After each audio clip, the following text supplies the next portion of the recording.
हम बात करना चाहेंगे आज जो फॉर्मेडेबल किस्म का हमारा मैच हुआ पाकिस्तान और इंडिया का, जिसके लिए हम लोगों को बहुत पहले बताया जाता है कि राइवलरी है हमारी इंडिया के साथ। बस जी बहुत बड़ा मैच होने वाला है, वर्ल्ड कप से पहले वर्ल्ड कप होने वाला है, उसके ऊपर भी बात करेंगे।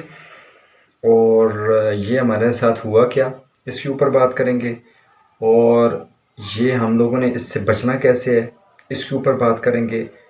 इसमें क्या होना चाहिए था, क्या नहीं होना चाहिए था, इसके ऊपर बात करेंगे। इंट्रो।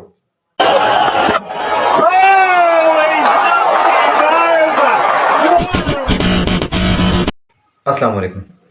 जैसा कि मैंने आपसे ज़िक्र किया, ये जो आज फॉर्मेडेबल किस्म की पहली इनिंग्स हुई है, मैं पहली इनिंग्स के बाद ही वीडियो बना रहा हूँ क्योंकि मैं एक क्रिकेट लवर हूँ। मैंने पाकिस्तान और ज़िम्बाब्वे का मैच भी कभी नहीं छोड़ा, लेकिन आप यकीन करें कि मैं फ़र्स्ट इनिंग्स के आखिरी जो ओवर्स थे मैंने वहाँ से मैच देखना छोड़ दिया। क्योंकि ये कोई मतलब कि प्रोफेशनल टीम मुझे नहीं लग रही थी। प्रोफेशनल क्यों नहीं लग रही थी, इसके ऊपर मैंने एक वीडियो भी बनाई है, वो भी मैं आपसे डिस्कस कर रहा हूँ। मुझे बहुत से क्रिकेट के लवर्स भी देख रहे होंगे। मैं खुद एक क्रिकेट लवर हूँ, मुझे खेलना भी पसंद है, मुझे क्रिकेट को देखना भी पसंद है, मुझे क्रिकेट के ऊपर बात करना भी पसंद है। इस वजह से मैंने ये चैनल बनाया। लेकिन अनफॉर्चुनेटली मैं आपको एक बात बताना चाहता हूँ कि ये प्रोफेशनल अप्रोच है ही नहीं है। प्रोफेशनल अप्रोच ये नहीं होती, कसूर इनका भी नहीं है। अनफॉर्चुनेटली हमारे पाकिस्तान में स्किल्स की तरफ कोई भी नहीं जाता, कोई जाता ही नहीं है स्किल्स की तरफ। 2021 के अंदर जो रिपोर्ट है उसमें 71% हमारा जो तबका है वो मजदूरी कर रहा है। यही 71% तबका अगर अपनी तालीम के हिसाब से अगर स्किल्स सीखना शुरू कर दे तो हमारा पाकिस्तान किसी के आगे हाथ ही ना फैलाए, पहली बात। दूसरी बात कि इनके अंदर स्किल्स नहीं है। इनके अंदर स्किल्स कैसे नहीं है, ये कैसे मुझे पता चला है, मैं आपको एक बात बताता हूँ। जो स्किलफुल बंदा होता है ना, अगर अगर मिसाल के तौर पर मैं एक डॉक्टर से कहता हूँ, एक सर्जन से कहता हूँ कि 10 मिनट के अंदर अंदर मुझे गुर्दे का ऑपरेशन करके दो, उसमें से मुझे स्टोन गायब करके दो। वो 10 मिनट के अंदर क्या, वो 7 मिनट के अंदर अंदर मुझे सारे काम करके दे देगा चुटकियों में। क्यों? क्योंकि वो स्किलफुल है, उसको पता है। यही मैं अगर किसी ऐसे बंदे को दे दूं, वो जो आम सा आदमी हो, उसको कहूँ मैं आप 10 दिन क्या 10 साल में करके दे दो, तो वो नहीं कर सकेगा। क्यों?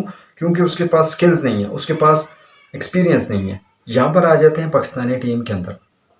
पाकिस्तानी टीम के अंदर स्किल्स नाम की तो 1% चीज़ नहीं है। ये बॉलर को देख के खेलते हैं, ये बॉल को देख के नहीं खेलते। अगर आज का आप मैच देखें तो इन्होंने बुमराह, कुलदीप यादव को बिल्कुल इन्होंने टच नहीं किया, बिल्कुल इन्होंने खेलने की ज़हमत नहीं की। हालांकि उन्होंने बहुत अच्छी अच्छी बॉलें भी दी हैं, चौके छक्के की बॉलें भी दी हैं, लेकिन स्किल्स नहीं थे ना। अगर एक स्किलफुल बंदा होता है, वो कहता है कि भाई हाँ जी, कवर पे बॉल आ रही है, मतलब बनी हुई बॉल है, मैं उसको ड्राइव खेलूंगा, मैं उसको खेलूंगा, क्योंकि वो बॉल को देख के खेल रहे होते हैं। इनको अगर वो कवर के ऊपर क्या वो इनके हलवा भी दे दे तो इन्होंने बॉल नहीं खेलनी। उसकी उसकी मेन वजह ये है कि ये स्किलफुल नहीं है।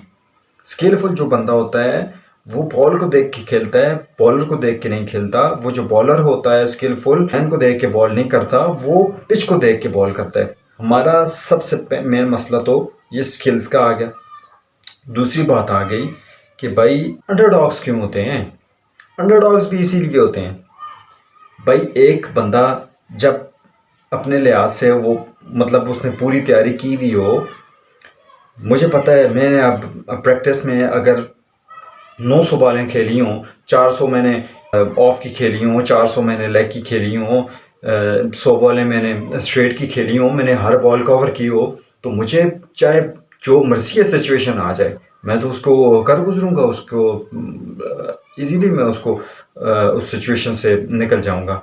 लेकिन यहाँ पर बात यही आ जाती है कि यहाँ पर कोई प्रोफेशनल अप्रोच मुझे नज़र नहीं आई। अनफॉर्चुनेटली कोई प्रोफेशनल अप्रोच नहीं थी। ठीक है, इनमें एक सिर्फ प्रोफेशनल बाबर आजम है, वो मेरिट पे खेलता है।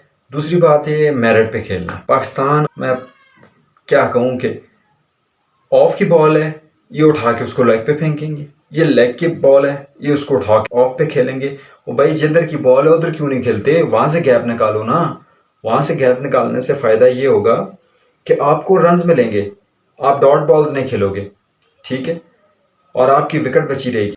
उसके बाद तीसरी जो बात है कि ये टीम कैसी है, ये टीम, इसके अंदर कोई प्रोफेशनल स्पिनर नहीं है।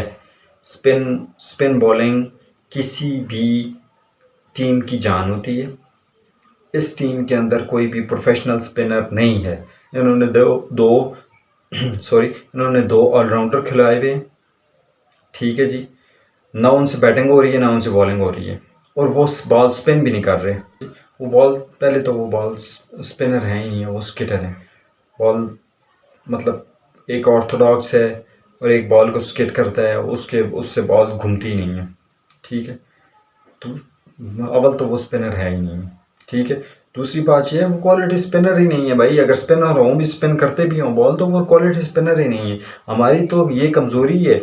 सईद अजमल के बाद अभी तक हमारे पास क्वालिटी स्पिनर नहीं आया, जिसकी वजह से हमें हर ओवर में, मिडल ओवर्स में, आखिर के ओवर्स में, या क्रूशल टाइम में जहाँ पर हमें विकेट लेनी है, वहाँ पर हमें स्ट्रगल करनी पड़ रही है। इसके बाद जो चौथी बात है वो ये है कि इशू क्या है। मेन इशू ये है भाई साहब कि हमारे पास स्पिनर्स को खेलने के लिए कोई बंदा नहीं है पूरी टीम में, समेत बाबर आजम के कोई भी हमारा स्पिनर्स को नहीं खेल पा रहा। यहाँ पर हमें मिडल ऑर्डर में एक बैट्समैन की तलाश है जो स्पिन को खेल सकता हो, अच्छा परफॉर्म कर सकता हो स्पिनर्स के जो ओवर हैं उनमें, और वो हमारे पास एक ही है, आजम खान। जो भी है, जैसा भी है, अगर उसने परफॉर्म नहीं कर सका, दो ही T20 मैच खेले हैं उसने, उसको मौका दें।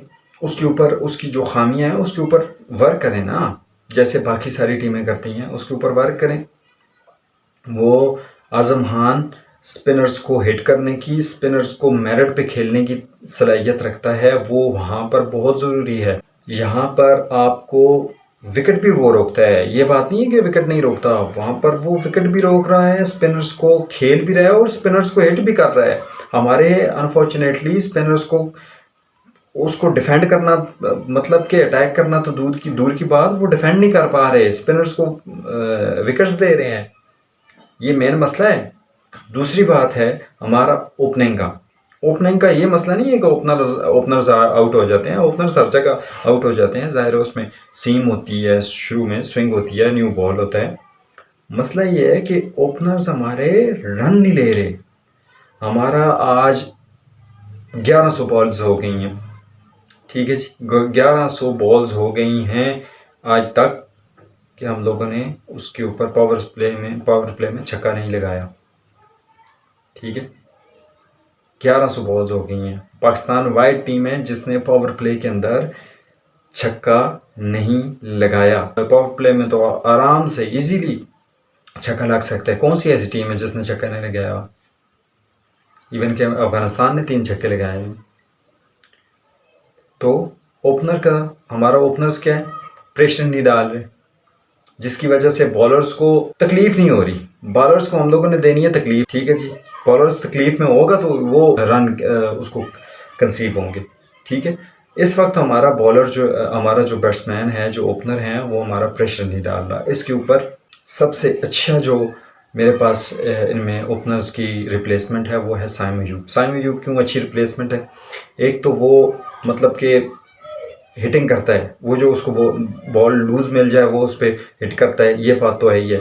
फिर वो अगर आपने उसकी शॉट देखी हो तो बल्ला लंबा लेके जाता है ईशान किशन की तरह पीछे, उससे ये होता है कि पावर मिलती है, बॉल को पावर मिलती है और वो दूर जाती है, ठीक है जी। ये तो हो गई थी हमारी 4 बातें। हमारी सबसे मेन मसला है कि भाई हमारा ओपनिंग पेयर ठीक नहीं है जी, प्रेशर डेवलप कर रहा है ओपोजिशन के ऊपर। मिडल ऑर्डर सबसे जो मेन मसला है, मैं कहता हूँ अगर मुझसे कोई पूछे ना कि एक कोई मसला बता दें हमारी टीम का, तो वो ये है जो हमारा मिडल ऑर्डर के जो बैट्समैन हैं वो स्पिनर्स को नहीं खेल पा रहे, स्पिनर्स के अगेंस्ट स्ट्रगल कर रहे हैं, जिसकी वजह से हमें बहुत ज़्यादा नुकसान हो रहा है, ठीक है। अब हमारा स्पिनर जो है वो स्ट्रगल करता है। अब स्पिनर्स के 20 ओवर हैं, मिसाल के तौर पर 2 स्पिनर्स तो लगे हुए होते हैं, 20 ओवर हैं, 20 ओवर में हम लोग 4 विकेटें दे देते हैं, ओपनर हमारा ठहरता ही नहीं है। 6 विकेट्स तो ये हो गई, पावर प्ले के 10 ओवर जो पावर प्ले के हैं उसमें हम लोग 2 विकेट्स लूज़ कर रहे हैं। जो उसके बाद जो हमारे पास स्पिनर्स के 20 ओवर आते हैं उनमें मतलब कि अगर हम बहुत अच्छा भी खेल रहे हैं ना तो हमारा 30 ओवर्स में हम लोग 6 विकेट्स लूज़ कर रहे हैं। पीछे क्या बच जाता है भाई, बैट्समैन तो कोई है ही नहीं है। तो इस वजह से जो मुझसे अगर बैकबोन पूछे ना, बैकबोन, तो वो ये है कि भाई हमारा स्पिनर्स को खेलने वाला मिडल ऑर्डर आ जाए और स्पिनर्स को भी मेरिट के ऊपर, जिस मैं बेहतरीन चॉइस है इस वक्त हमारे पास आज़म खान, बेहतरीन चॉइस है। उसके ऊपर अगर उसके अंदर कोई खामियां हैं, वो सिलेक्शन कमेटी है, वो बैठे, वो उनको ऑब्ज़र्व करें और उसके ऊपर वर्क करें, उसको थोड़ा सा बूस्ट अप करें, उसकी जो गेम है उसको थोड़ा सा डेकोरेट करें, वो ठीक हो जाएगा इंशाल्लाह। ये उसके ऊपर यकीन है कि वो मिडल ऑर्डर्स में हमारे लिए बहुत फ़ायदेमंद है। उसके बाद आ जाते हैं जी, हम लोग डिस्कस करते हैं टीम सेलेक्ट क्यों होती हैं, कैसे होती हैं। तो ये डिबेट एक और तरफ निकल जाएगी, जो कि है अनफॉर्चुनेटली सच है। क्यों सच है, मैं उसकी सीधा बात ये आपको बता देता हूँ। वो सच बात ये है कि सारा साल ये छोटी टीमों के साथ या बी टीम या सी टीम के साथ खेलते रहते हैं, वो वहाँ पर रन्स करते जाते हैं, उनकी रैंकिंग में बहुत अच्छे हो जाते हैं, ठीक है। लेकिन जब बड़े टूर्नामेंट जब भी आते हैं वो फ्लॉप रहते हैं। उसकी वजह ये है कि हमारे सख्ती नहीं दे रहे अपने, ना ही बैट्समैन को दे रहे हैं, ना ही बॉलर को दे रहे हैं, हम लोग सख्ती नहीं दे रहे। वो बिल्कुल नरम टीम के साथ स्कोर करके वो बस सिलेक्शन करवा लेते हैं, ठीक है। यही टीम थी सारा साल, हमें पता है खेल के आती रही है, परफॉर्म करती है। उसकी वजह ये है कि इन्होंने कभी कभी किसी सख्त की टीम के साथ या सख्त पिचेस पे या सख्त कंडीशंस पे ना ही टीम को खिलाया है। पता नहीं क्यों नहीं खिलाया, ये तो उनसे पूछना चाहिए था। रैंकिंग अप करवाते रहे हैं और जब बड़े मैचेस जब भी आते हैं ये फ्लॉप हो जाते हैं। और दूसरा बात ये है, जब इनको ये फ्लॉप हो जाएं, ये निकल जाते हैं, फिर ये उधर जाके लीग्स वगैरह खेलते हैं। वहाँ पर तो ज़ाहिर है कोई सीनियर खिलाड़ी होता है, कोई जूनियर होता है, जूनियर्स को अगर ये आउट करते हैं या जूनियर्स को ये फेंटा लगाते हैं तो ये फिर उनको देखते हैं तो भाई हाँ जी इन्होंने लीग पर में परफॉर्म किया, फिर आ जाए। नहीं, जिसकी परफॉर्मेंस ख़राब है वापस जाए, डोमेस्टिक क्रिकेट में जाए, वहाँ से परफॉर्म करे, फिर वापस आए। डोमेस्टिक क्रिकेट में भी इनकी बहुत सी खामियाँ हैं। सीधी फ्लैट पिचेस बनाई हुई होती हैं, वो खेलते जाते हैं। डोमेस्टिक क्रिकेट में भी थोड़ा सा मसला है वहाँ पर, लेकिन ये है कि लीग से ना उठाएं, दोबारा इनको भेजें डोमेस्टिक क्रिकेट में, वहाँ से लेके आएँ और इनके ऊपर लीग्स के ऊपर ही इनकी पाबंदी लगा दें, या लीग्स नहीं खेलने चाहिए, सिर्फ PSL खेलें और कोई लीग भी ना खेलें। जिस तरह इंडियंस करते हैं, उसका नुकसान ये होता है सारा साल लीग्स खेलते रहते हैं, सारा साल कीनिया जिम्बाब्वे के साथ खेलते रहते हैं, और जब टाइम आता है एशिया कप का, वर्ल्ड कप का या कोई चैम्पियंस ट्रॉफी का, तो इनकी इंजरीज शुरू हो जाती हैं। पिछला एशिया कप T20 वाला उठा के देख लें, वनडे वाला, ये वाला एशिया कप उठा के देख लें, वर्ल्ड कप उठा के देख लें, ये इंजरीज का शिकार रहे हैं। दोनों वर्ल्ड कप उठा के देख लें, इंजरीज का शिकार रहे हैं। उसकी बुनियादी वजह यह है कि सारी अपनी मेहनत, सारी अपना ज़ोर ये छोटी टीमों के साथ और लीग्स पे निकालते हैं। क्यों निकालते हैं ये आप भी जानते हैं, मैं भी जानता हूँ। तो अगर आपको मेरा व्लॉग पसंद आया है, मेरा ये ओपिनियन पसंद आया है, तो ज़रूर इसको शेयर भी करें, लाइक भी करें, और मुझसे इसमें बेहतरी के लिए जो कुछ हो सकता है वो मुझे आप कमेंट करके बता दें। इंशाल्लाह उसके ऊपर बात करेंगे।